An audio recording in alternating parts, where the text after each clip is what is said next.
नमस्कार, स्वागत है आप सभी का द बिहार टॉप में। सबसे पहले हमारे तमाम दर्शकों को होली की हार्दिक शुभकामनाएं। हम प्रार्थना करते हैं कि अगला साल जो हो, हमारा नया साल, वो आपके लिए शुभ हो। अब चलते हैं खबर पर। खबर बीजेपी से संबंधित है। कल देर रात बीजेपी ने अपने प्रत्याशियों के नाम घोषित कर दिए। दिल्ली से जो सूची आई उसमें यह क्लियर हो गया कि कौन प्रत्याशी कहां से चुनाव लड़ेगा। अब देखिए, मुजफ्फरपुर सीट पर इस वीडियो में हम चर्चा करेंगे। मुजफ्फरपुर सीट इसलिए इंपॉर्टेंट है क्योंकि पिछले 20 सालों से या उससे अधिक समय से आप कह सकते हैं वो सीट एनडीए के पाले में आता रहा है। 3 बार जदयू और 3 बार बीजेपी के सांसद वहां से चुनाव जीतते रहे हैं। तो मुजफ्फरपुर सीट में कैप्टन अजय निषाद का टिकट क्यों काटा गया और उनके बदले में उस व्यक्ति को टिकट क्यों दिया गया, राजभूषण निषाद की हम बात कर रहे हैं, जिन्होंने पिछले लोकसभा चुनाव में 2019 में महागठबंधन की तरफ से, वीआईपी पार्टी की तरफ से मुजफ्फरपुर से ताल ठोका था। मतलब जिस राजभूषण निषाद को हराने के लिए अजय निषाद चुनाव लड़े थे, नरेंद्र मोदी कैंपेन किए थे, अब उसी राजभूषण निषाद को जिताने के लिए अजय निषाद और नरेंद्र मोदी दोनों कैंपेन करेंगे। ये खबर है। देखिए, मुजफ्फरपुर सीट माना जाता है कि निषाद और भूमिहारों का सीट है, वहां का जो जातीय समीकरण है, और उसमें अजय निषाद 2 बार से जीतते आ रहे थे। हालांकि अजय निषाद के जो पिता हैं थे वो भी वहां से सांसद रह चुके थे। तो देखिए, राजभूषण निषाद जो है वो 2019 में भाजपा प्रत्याशी अजय निषाद के प्रतिद्वंदी के रूप में वीआईपी से उम्मीदवार थे। तब उन्हें 2,54,832 मत प्राप्त हुए थे। उस चुनाव में अजय निषाद को, यानी जो जीते थे बीजेपी के प्रत्याशी, उन्हें 6,59,833 वोट मिले थे।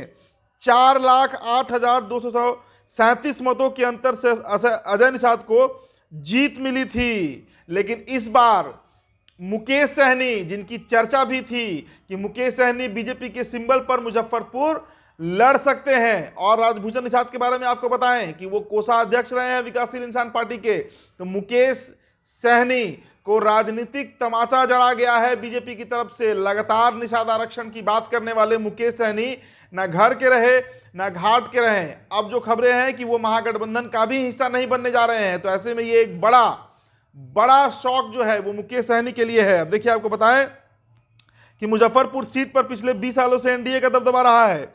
1999 से लेकर 2014 तक, मतलब बीच में जो 4 आम चुनाव हुए उसमें 3 बार जदयू के सांसद और 1 बार बीजेपी के सांसद मुजफ्फरपुर से जीते। उसके बाद साल 2014 में जब जदयू अलग हो गई तो वहां से पहली बार इस सीट से अजय निषाद को खड़ा किया गया। अजय निषाद इस सीट पर जीत दर्ज कराते हैं और फिर 2019 में भी अजय निषाद को ही बीजेपी टिकट देती है और वो फिर 4.5 लाख वोटों के मार्जिन से जीतते हैं। लेकिन 2024 में ऐसा क्या हो गया? देखिए, बीजेपी का जो इंटरनल सर्वे हुआ उसमें यह बात सामने आ गया कि अजय निषाद के खिलाफ इलाके में, उनके संसदीय क्षेत्र में बड़ा एंटी इनकम्बेंसी दिखा। साथ ही साथ जो आम वोटर हैं उनमें नाराजगी दिखी अजय निषाद को लेकर, जिसके बाद बीजेपी ने यह फैसला लिया कि अजय निषाद का टिकट काट दिया जाएगा। अगर मुजफ्फरपुर के हम जाति समीकरण की बात करें तो मुजफ्फरपुर सीट पर 17.3 लाख मतदाता है, जिसमें सवर्ण मतदाता 3.5 लाख, यादव 2.25 लाख, मुस्लिम 2 लाख और वैश्य 2.25 लाख है।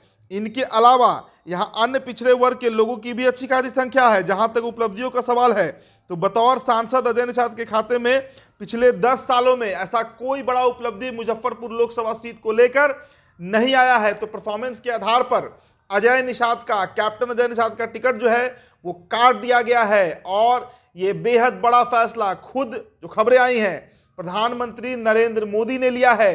तो राजभूषण निषाद के लिए अब कैंपेन करते हुए दिखेंगे अजय निषाद, जिन्होंने पिछले लोकसभा चुनाव में उनके खिलाफ चुनाव लड़ा था। लेकिन इन सब के बीच अगर कोई नेता गच्चा खा गया, अगर कोई नेता के साथ धोखा हुआ या उनकी राजनीतिक सूझबूझ पर सवाल उठाया जाएगा अब, तो वो नेता मुकेश सहनी है, जिन्हें बीजेपी एक सीट देने को तैयार थी। लेकिन निषाद आरक्षण के मामले में इतने कसकर वो उलझे रहे कि अंतोगत्वा उनके हाथ से मुजफ्फरपुर का सीट भी निकल गया। तो फिलहाल इस चर्चा में इतना ही। मेरा नाम उदित तारण है। बहुत बहुत शुक्रिया।